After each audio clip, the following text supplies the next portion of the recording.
Bonsoir, bienvenue dans les vidéos de Je le sais yes. Cette vidéo naît d'une discussion assez vive sur les perspectives du monde de demain. Alors, il ne s'agit pas de vous dire ça va être comme ça, mais juste de réfléchir à ce que la situation actuelle, et notamment la guerre d'Ukraine, mais aussi ce qu'on constate à Gaza, en Israël, signifie.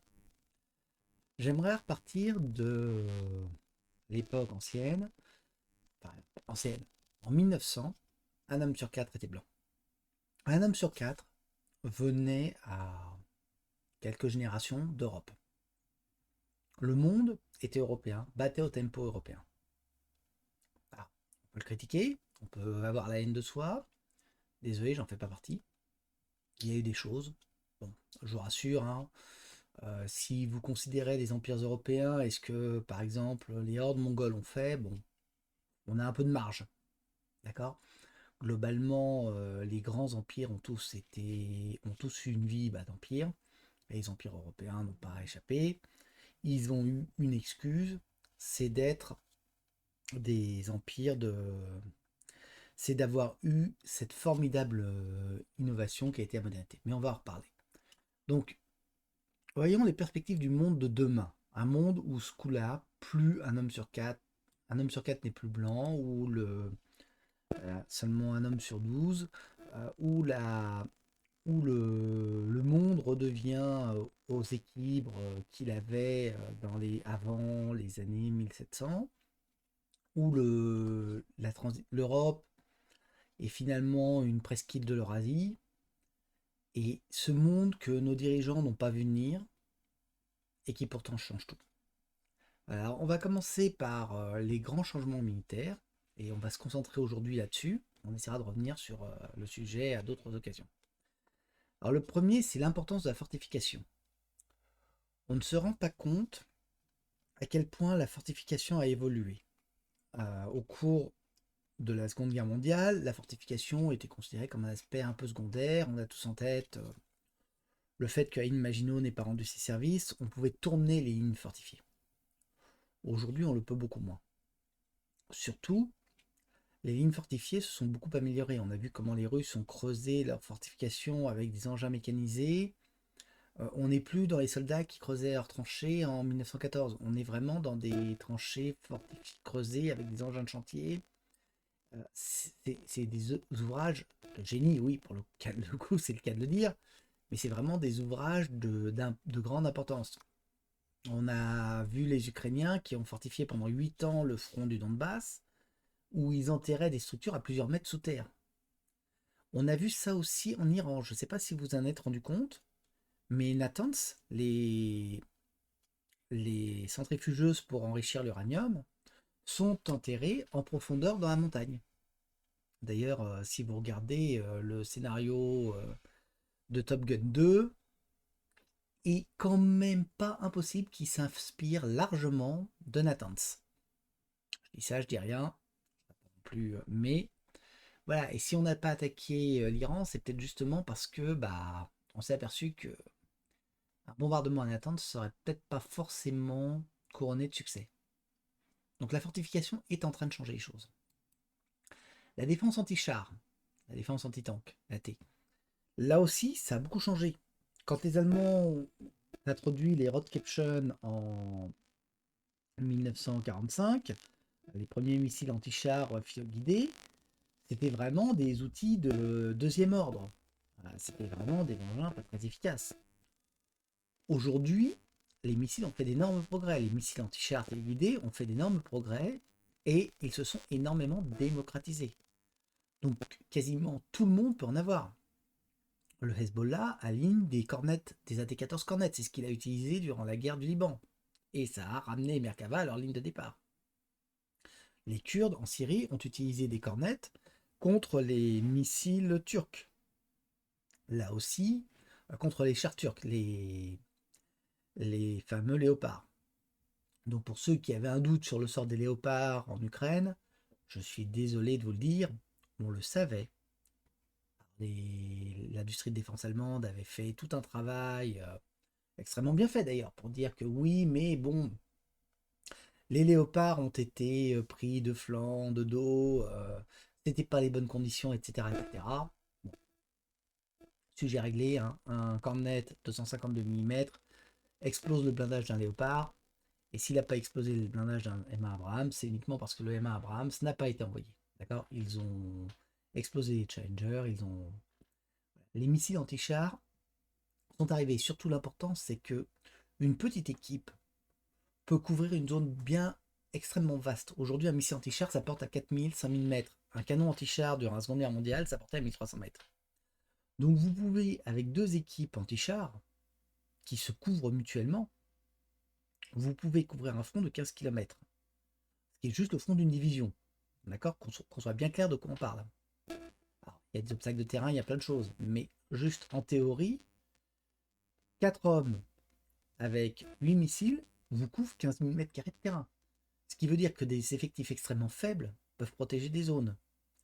Les missiles, les roquettes anti-chars de proximité sont là encore aussi assez efficaces. On le voit avec les combats urbains où les chars ne peuvent pas survivre en ville. Alors ça, c'est déjà un peu le cas durant la Seconde Guerre mondiale, mais ça devient quelque chose de quasiment un mode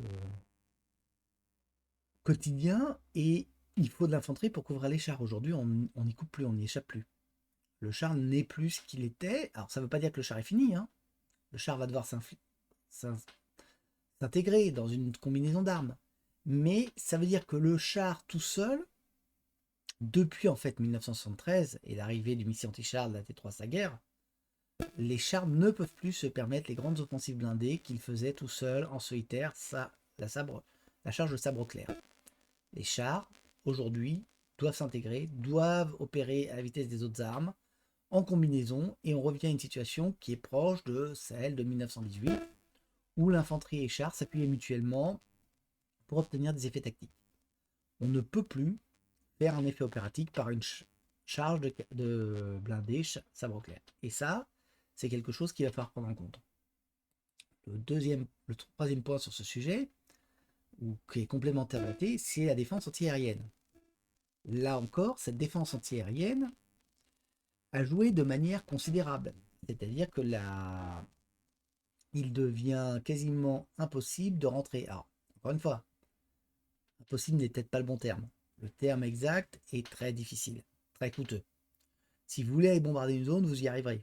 Mais il faudra mettre des avions, il faudra mettre du monde, il faudra structurer votre opération. Donc vous le ferez moins souvent. Vous ne pouvez plus vous permettre. Par exemple, ce que les Alliés ont fait en Normandie, aujourd'hui ils le feraient encore, mais ils auraient perdu 3000 avions en Normandie. Ils n'en ont pas perdu 3000. Donc il faut bien comprendre ça. Et ce qui fait que obtenir des perforations, si vous mettez fortification AT-AA, tout ça mis bout à bout, ça fait que des forces légères peuvent couvrir un terrain considérable à un coût relativement modeste. Et si vous réfléchissez bien à ce qui se passe par exemple au Yémen, on est peut-être là-dedans avec les Houthis. C'est-à-dire que dans une situation où les Houthis peuvent largement rentrer sur le terrain devient difficile parce que vous avez un coût d'entrée plus élevé, et si vous y arrivez, vous touchez moins souvent. Alors bon, le Yémen a le formidable avantage d'être un territoire montagneux, ce qui rend l'aviation de toute façon moins efficace. Mais il faut bien considérer qu'on va avoir de plus en plus de zones sanctuaires, que des zones qui étaient difficiles d'accès, complexes à frapper, deviennent encore plus difficiles d'accès, encore plus complexes à frapper, et que la valeur des hommes a augmenté. Parce qu'avec un tout petit peu de capital, ils peuvent vous pourrir la vie. Alors, et à côté de ça, on a des moyens d'agression légers et peu chers, notamment des moyens d'agression aériens, d'accord, avec les drones et les missiles. Donc, on a des moyens d'agression. Alors, ils ne sont pas capables de détruire une ville, mais par exemple, ils peuvent frapper un navire. On peut frapper un char. On peut frapper un canon. Bref, on peut infliger des pertes. C'est ce qu'on voit par exemple en Syrie, où les bases américaines subissent régulièrement des bombardements d'artillerie. Et c'est ce qu'on voit en Israël, où le Hezbollah ou le Hamas ont des formations très importantes de lance-roquettes qui mènent des frappes. Et de temps en temps, ça touche. Même si Israël a tenté de développer l'Iron Dome, malgré tout, ça touche. Et si vous avez pas, si votre politique n'est pas parfaitement claire, si votre population n'est pas engagée à 100%, bah vous subissez l'impact. Mais surtout, ça veut dire que les navires en mer, et Dieu sait qu'on a concentré nos transports sur peu de plateformes finalement, quelques centaines de navires, deviennent vulnérables. Et si vous mettez tout ça, en fait, on arrive à une révolution militaire que je pense qu'on n'a pas encore vue, et sur laquelle j'aimerais attirer votre attention, le grand retour du terrien contre le naval. Alors, pourquoi j'en parle? Rappelez-vous comment ça se passait du temps des Grecs, des Anglais, du temps des guerres d'opium. Une flotte pouvait se retirer à relativement courte distance, se mettre en état et venir frapper. Et bon, sur la longueur des côtes, on trouvait en général un point faible. Donc, c'était pas facile de débarquer, mais on trouvait des endroits où on pouvait débarquer. Et au 19e siècle, avec les cuirassés, on est arrivé à une situation où on pouvait carrément venir bombarder et ravager des villes. Les croiseurs, les cuirassés, la seule défense, c'était d'avoir une flotte pour s'en protéger parce que sinon, bah, ils pouvaient vous ravager vos côtes. C'est ce qu'on a fait aux Chinois, enfin, on les a largement tapés pendant les guerres d'opium, où des forces relativement faibles ont pu se frayer un chemin vers le cœur de la Chine, parce que le long du fleuve, bah, les navires alliés les appuyaient. On ravitaillait, on pouvait appuyer. Aujourd'hui, le terrien devient beaucoup plus dur à frapper. Alors que par contre, avec des moyens légers, vous voyez, tout ça, hein, c'est le terrien qui devient beaucoup plus dur à frapper. Les porte-avions, qui sont aujourd'hui la quintessence de la force de frappe navale contre le terrestre, qui il y a 30 ans pouvaient vous ravager un pays, parce que les grands porte-avions américains, c'est ce qu'ils sont capables de faire, hein, quand même, c'est la politique du porte-avions. On l'a vu en Syrie, en Libye, où on a frappé en masse. En Syrie, on a fait quelques tirs, mais en Libye, on a envoyé nos forces en masse, et notamment les Américains ont envoyé leur force aéronavale. On a détruit le pays avec quasiment, parce qu'il y a quelques unités aériennes basées au sol, mais de l'autre côté de la Méditerranée, mais on a largement frappé avec des moyens navals. Aujourd'hui, pourrait-on refaire une opération comme la Libye? Je pense qu'avec l'évolution des moyens, non. Il frapperait, il contre-frapperait, et on souffrirait pas mal. Et donc, cette supériorité qu'avait le naval sur le terrien, alors, supériorité relative, hein, d'accord, encore une fois, on est 1,1 contre 0,9, et ben elle est en train de s'inverser. C'est-à-dire que c'est le terrestre qui va donner de là. Et ça va redonner un avantage au Heartland. D'accord. Donc on est en train de voir quelque chose qui a été un facteur constitutif de la supériorité occidentale pendant les 5 derniers siècles, et notamment pendant le 19e siècle, la grande époque des empires, qui est en train de disparaître. Cette capacité que nous avions de frapper et de pouvoir punir n'importe quel pays, elle devient beaucoup moins accessible. À côté de ça, au plan, alors je ne vais pas détailler aujourd'hui, mais juste on va passer dessus rapidement, la puissance occidentale est en train de souffrir. Le magistère moral de la modernité, bon, vu nos abus de pouvoir, on va dire, de ces dernières décennies, on a largement perdu notre magistère moral. On ne peut plus se permettre d'aller dire aux autres pays, non mais nous on sait ce qu'est la modernité, on sait comment ça marche, suivez-nous, faites comme nous. Et puis bon, on n'était pas obligé de leur dire la vérité, hein, mais, ou bien même d'avoir compris comment ça marchait la modernité. Et ça, on en parlera un autre jour. Mais en tout cas, on avait un prestige. Ce prestige a largement disparu aujourd'hui. La puissance des forces expéditionnaires, eh bien, on vient de le voir, la puissance des forces expéditionnaires, une force expéditionnaire, en général, ça passe par du naval ou de l'aérien. On a fait quelques forces expéditionnaires aériennes. Mais nos forces expéditionnaires ont perdu parce qu'elles doivent casser des noix beaucoup plus dures et ceux-ci peuvent nous contrebalancer et nous contrer et nous infliger des pertes. Et puis, dernier aspect, je le mentionne juste pour qu'on l'ait en tête, la puissance monétaire. La puissance monétaire, elle est en train de suivre la baisse de notre supériorité dans la modernité, c'est-à-dire que comme nous ne sommes plus les seuls à avoir une industrie puissante, eh bien, il va falloir que on apprenne à devenir poli. Et donc, on ne peut plus dire aux autres, oui, vous faites pour nous, et puis on vous paye, mais vous venez placer votre argent chez nous, donc en fait, on ne vous a pas payé. Enfin, on n'a pas payé les populations, on va dire. On a payer quelques personnes qui sont propriétaires des actifs. Bon. Donc, bon, on avait un avantage là-dessus, on ne payait pas vraiment, ça va revenir, mais bon. Alors maintenant, voyons les considérations économiques. Voilà une carte que j'ai trouvée sur Internet, qui est la carte des grandes zones commerciales et surtout des flux commerciaux. Et je voudrais attirer votre attention. Je vous ai dit, on peut aujourd'hui faire des zones de déni d'accès où on empêche l'adversaire d'approcher, où on ne peut pas venir vous chercher. Et depuis ces zones de déni d'accès, donc vous pouvez frapper la mer. Donc vous voyez l'ampleur des flux et le nombre de points où les flux sont sensibles finalement.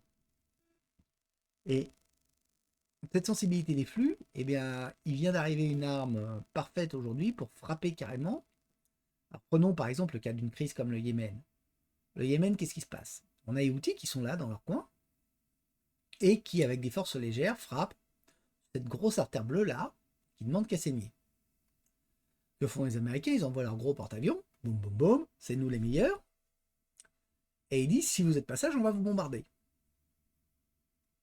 Bon, alors on a vu, les Houthis, c'est un terrain pas très favorable. Ils ont l'habitude, parce que les Saoudiens les ont bombardés pendant des années, donc ils savent se planquer. Et donc, ils continuent leur frappe. Demain, ce qui va se passer, c'est qu'on va avoir, on peut avoir des genres de Houthis qui rajoutent de plus ce charmant outil là qu'on appelle un Kinjal. Et ce Kinjal, il est monté sur un MiG-31 qui a une portée de 1200 km, à une portée déclarée de 2000 km. Donc en tout, vous avez un ensemble d'armes là qui peut frapper jusqu'à 3200 km dans une direction. 1400 km de part et d'autre.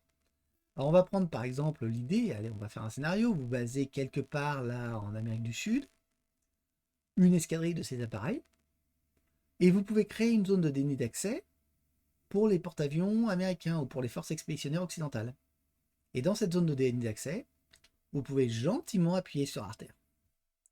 Voilà. Et si jamais les forces expéditionnaires y parvenaient, bah après il faudrait quand même arriver à réduire les aéroports ou les bases de ces appareils pour les neutraliser. Alors vous voyez, là je vous ai fait un scénario. On peut en faire un autre. Par exemple, quelqu'un d'Afrique de l'Ouest qui viendrait gentiment vous mettre un peu de bazar dans l'océan, dans les flux de l'océan Atlantique. Ou bien, bon bah c'est le scénario qu'on connaît aujourd'hui, les Houthis au Yémen. Ou bien quelqu'un qui en Asie du Sud-Est viendrait là aussi vous mettre du bazar. Alors évidemment, ça suppose qu'il y ait des puissances qui ne soient pas coopératives. Mais même si ça ne se réalise pas, les potentialités sont là. Et il faut bien comprendre que ces potentialités sont en train de ruiner toutes les puissances navales qui reposent sur la supériorité malienne. La supériorité de la baleine contre l'éléphant. Jusque-là, la baleine pouvait mettre des coups de queue à l'éléphant, et puis s'il faisait mine de la menacer, elle sortirait un peu dans l'eau, elle revenait, elle remettait un coup de queue, et puis au bout d'un moment, l'éléphant, il commençait à en avoir plein la tête, et puis il tombait. Maintenant, on va arriver au stade où l'éléphant, il a un gros mur de sacs de sable autour de lui. Quand la baleine met un coup de queue, oui, c'est pas agréable, mais c'est tout. Et par contre, lui, bah, il ramasse des pierres avec sa trompe et il les lance sur la baleine. Et il y a des chances que la baleine, elle, les pierres, ça lui fasse mal. Donc c'est ça qui est en train de se passer. Et ça, c'est le monde d'après. Encore une fois, ça ne veut pas dire que ce sera fait. Ça ne veut pas dire que vous verrez à la télévision des escadrilles de MiG-31 avec des Kinjal qui vont couler des porte-avions. Mais ça veut dire que les diplomates, les hommes d'affaires, auront ça quelque part dans le ciboulot, qui vont devoir y réfléchir très sérieusement sur comment ils veulent traiter cela. Comment ils adressent ça. Et ça veut aussi dire que bah, tous les pays qui pourraient accueillir, il va falloir bah, leur donner une participation quelque part. Donc là encore, ça va un peu augmenter les coûts de transaction, mais ça veut dire qu'il va falloir qu'on soit plus poli avec eux, qu'on se comporte autrement. Donc voilà, je voulais juste vous rappeler ça et puis vous donner une idée du monde d'après, parce que ce monde d'après, le monde d'aujourd'hui tel qu'il est sur la carte, vous voyez